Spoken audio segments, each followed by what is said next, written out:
আপনার নাম কি? আমার নাম মোহাম্মদ আলমগীর কবির। তাই? আপনার দেশের বাড়ি কই? দেশের বাড়ি তো আছে রংপুর, এখন আমি সে থাকি, বড় হয়েছে। আপনার এই যে অ্যাক্সিডেন্ট কিভাবে হয়েছিল? ট্রেনে তেলে পড়ে গেছে। ট্রেনে তুলে পড়ে গেছিলেন না? আপনি কি মাঝারে মাঝারে ঘুরেন? হ্যাঁ, এখন তো একটু সুস্থ হয়েছে, মাঝে মাঝে আসি, কি করবো, নাই তো কেউ। ও তাই নাকি? আসলে এই বিষয়টা হলো কি অবস্থা, করুণ অবস্থা আপনার না?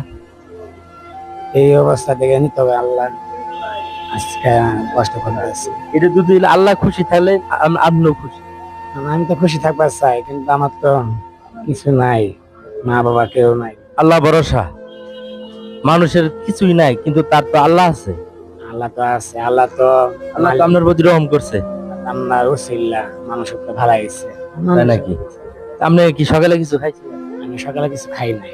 আমি দুল খাবার দিয়ে আপনি খাবেন? আল্লাহ ভরসা, আপনাদের এনে রাখছে আল্লাহ, আপনারাই তো ভয়। তাই আমার পক্ষ থেকে আপনার তাহলে কিছু খাবার আমি দিলাম।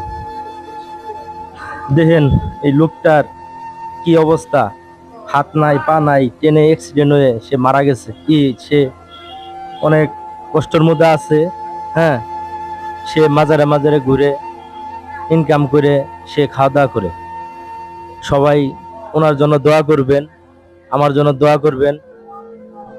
এদের সেবা যত্ন আমি যেন করতে পারি। আসসালামু আলাইকুম।